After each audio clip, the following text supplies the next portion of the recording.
A paz do Senhor, meus irmãos da Assembleia de Deus, Campo Central, na cidade de Mombaça, passando para desejar a todos uma boa noite.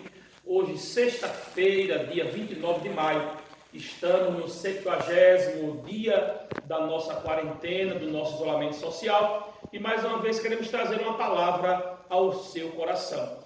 Eu quero ler o texto que está no livro de Josué, capítulo 21, versículo 45, que diz: palavra alguma falhou de todas as boas palavras que o Senhor falara à casa de Israel. Tudo se cumpriu. Graças a Deus, irmãos, diante de um versículo bastante esclarecedor, que fala da fidelidade de Deus e da veracidade acerca de tudo aquilo que sai da boca de Deus.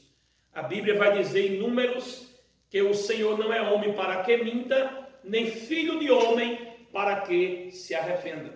E quando nós observamos a promessa de Deus, ou as promessas que Deus tem feito ao seu povo, nós nos alegramos quando olhamos para capítulo 11 de Hebreus, para a galeria da fé, e vemos toda aquela galeria, homens, que a Bíblia diz que abraçaram a promessa e creram na promessa. Romanos capítulo 4 diz que Abraão, ele creu contra a esperança e foi fortificado na promessa, dando glória a Deus. E quando falamos da promessa de Deus, me vem ao coração o capítulo 13 do livro de Números, quando Moisés manda aqueles 12 homens para espiar a terra que o Senhor prometera a Israel. E quando nós observamos aqueles 12 homens indo, olhando a terra, verdadeiramente entendendo que tudo aquilo que Deus falou era verdade, era uma realidade, e agora eles voltam, aqueles 12 homens voltam para dar o relatório a Moisés. E diante do relatório, 10 começam a se opor às promessas do Senhor. Porque diante de tudo aquilo que Deus falara, eles enxergaram as dificuldades, o gigante, as problemáticas que havia naquela terra. Mas a Bíblia diz que 2 daqueles 12, Josué e Caleb, se levantam e diz verdadeiramente, eles estão corretos. Tudo que eles disseram é verdade, mas há uma verdade que precisamos entender. Se Deus achar graça em nós, com certeza Ele nos dará a terra e também nos dará o gigante em nossa mão. E quando eu vejo esse texto, eu posso entender algumas verdades acerca daqueles que vivem uma vida de incredulidade. O versículo 27 e 28 do capítulo 13 de Número diz assim: e contaram-lhe e disseram, fomos à terra, e é que nos enviastes, e verdadeiramente mana leite e mel, e este é o fruto. E o povo, porém, que habita nessa terra é poderoso, e as cidades são fortes e muito grandes, e também ali vimos os filhos de Anak. Aqui eu posso entender uma primeira verdade, é que aqueles homens não acreditaram na promessa de Deus e queriam justificar a sua incredulidade. E quantas vezes nós também queremos justificar as nossas incredulidades? Eles voltam e dizem, verdadeiramente a terra é boa, mana leite, mana mel, aqui está o fruto, porém as cidades são fortes, lá tem os filhos de Anak, então eles queriam um álibi para poder justificar o ato da sua incredulidade. Mas eu quero dizer a você nesta noite, maior do que os teus problemas é o Deus a qual você serve. Diante de todas as dificuldades que você esteja enfrentando, isto não é nada diante do vosso Deus. Uma segunda verdade que nós podemos entender nesse texto, versículo 31 diz: porém os homens que com ele subiram disseram, não poderemos subir contra aquele povo, porque eles são mais fortes do que nós. Aqui está uma segunda verdade, é o perigo de supervalorizar os problemas. Sabemos que problemas existem, dificuldades nós iremos enfrentar. Jesus foi muito verdadeiro conosco quando ele disse: eu tenho vos dito isto para que no mundo tenhas paz. No mundo teremos aflições. Todos nós somos conscientes que enquanto não formos para o céu, aqui na terra teremos lutas, dificuldades, mas nós não podemos supervalorizar os nossos problemas. Por quê? Porque o que é impossível para o homem é possível para Deus. Então deixe de supervalorizar os seus problemas. Israel supervalorizou Golias ao ponto do semblante decair. Aí Davi chega e diz: ele é grande, ele é forte, é poderoso, mas maior do que ele é o Deus a qual eu sigo, que me livrou do leão e me livrou do urso. E foi em nome do Senhor, derrotou o gigante e o nome do Senhor foi glorificado. Porque a peleja não é nossa, mas é de Deus. Uma terceira verdade, versículo 32 diz: e infamar a terra que tinha ido espiar perante os filhos de Israel, dizendo: a terra pelo meio a qual passamos a espiar é terra que consome os seus moradores, e todo o povo que vive no meio dela são homens de grande estatura.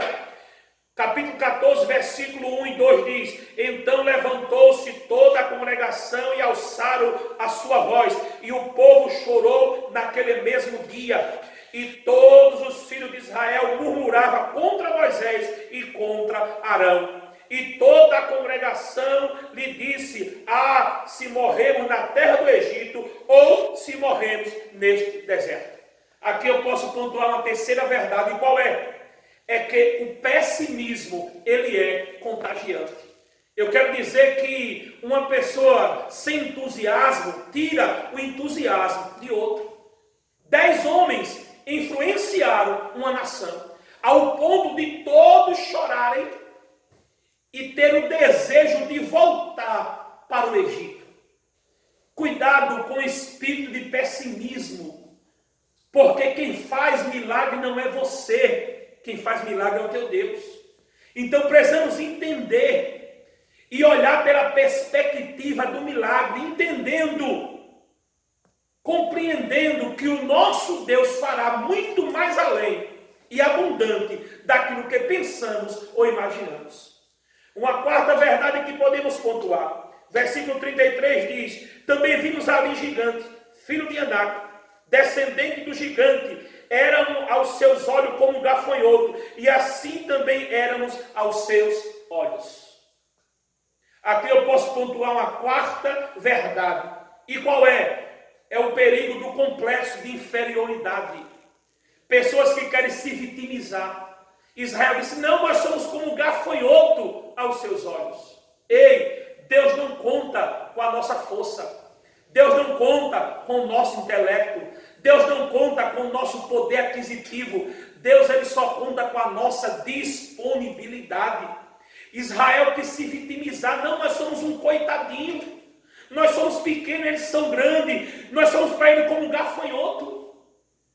Nós conhecemos a nossa estrutura. Nós sabemos da nossa pequenez. Mas nós servimos a um Deus que tudo pode. E como o Senhor disse a Josafá no capítulo 20 de 2 Crônicas, capítulo 15: parai e estáis quieto, porque a peleja não é vossa, mas é do vosso Deus. Então não é você quem vai lutar. Não é você quem vai guerrear. Quem vai lutar é o Deus Todo-Poderoso. Uma quinta verdade que podemos pontuar nesse texto. Capítulo 14, versículo 3 diz, de número: e porque nos traz o Senhor a esta terra, para cairmos à espada, para que as nossas mulheres e as nossas crianças sejam por presa, nós nos seríamos melhor voltar ao Egito. Aqui eu posso pontuar uma quinta verdade. É que a mentalidade determina o tipo de comportamento que nós teremos. Nós precisamos entender que Israel tinha mentalidade de escravo. Qualquer dificuldade, vamos voltar para o Egito. Qualquer luta, vamos voltar para o Egito. Então a mentalidade deles era de escravo. Foi muito fácil Deus tirar Israel do Egito. Mas era complicado tirar o Egito do coração de Israel. E nós precisamos perder esta mentalidade, irmãos. Esta mentalidade de escravo, essa mentalidade pessimista, essa mentalidade minimista, de muitas vezes querer se vitimizar, de querer voltar, de querer barganhar com Deus, fazer chantagem. Ei, aprenda a viver aquilo que Deus propôs para a tua vida. Naum, capítulo 1, versículo 3, diz que Deus tem caminho nas tormentas. Você lembra quando ele chamou os discípulos para atravessar para o outro lado? A promessa era chegar, mas ele não disse o que aconteceria no percurso. Mas se acalme, o Deus que te chamou para chegar do outro lado é o Deus que no meio do percurso vai te garantir vitória, vai te garantir livramento e o nome dele será glorificado. Uma sexta verdade que nós podemos entender, versículo 22 do capítulo 14 diz: e todos os homens que viram a minha glória e os meus sinais que fiz no Egito e no deserto, e me tentaram estas 10 vezes e não obedeceram a minha voz. Aqui eu posso pontuar uma sexta lição. E qual é, pastor? É o perigo de ter a memória curta. Muitas vezes nós temos amnésia espirituais. A gente esquece com muita facilidade o que Deus fez e faz por nós. Eu me lembro de Ageu, capítulo 1, versículo 7, quando o texto diz: assim diz o Senhor, lembrai-vos do vosso caminho. Você pode fazer uma retrospectiva e ver de onde você saiu, aonde você está. E durante esse percurso que Deus fez, quantas vezes o céu se moveu ao teu favor para você e sua família chegar onde você está? E muitas vezes nós temos a mente curta. Nós esquecemos. Israel se esquecia de todos os feitos do Senhor. Mas nesta noite eu te convido a fazer um exame de consciência, a refrescar a tua mente e a dar glória a Deus. Você pode dizer que o Senhor é bom? Você pode adorar a Deus nesta noite, porque como diz o Salmo 124, se não fosse o Senhor que estivesse ao nosso lado. E a última verdade que nós entendemos nesse texto, versículo 2 do capítulo 14 diz: e todos os filhos de Israel murmuraram contra Moisés e contra Arão. Aqui eu entendo uma sétima verdade. E qual é? É não ter uma vida de murmuração. Ei, a Bíblia diz que a murmuração é como um pecado de feitiçaria. Cuidado para não murmurar. Porque quando eu estou murmurando, eu estou dizendo que eu não aceito os desígnios de Deus para a minha vida. Quando eu estou murmurando, eu estou dizendo publicamente que Deus, Ele não é soberano sobre a minha vida. Que Deus precisa perguntar a mim o que é que eu quero que Ele faça comigo. Aí Jeremias 18 diz: porventura poderá o barro falar ao oleiro? Então nesta noite, aprenda a viver na vontade de Deus. A Bíblia diz que a vontade de Deus ela é perfeita para a nossa vida. Deixe de murmurar. Abra sua boca para agradecer. Você está com saúde. Você já se alimentou hoje. Deus te deu ar para respirar. Assim quando você se acordou. Deus tem te dado livramento invisíveis e visíveis.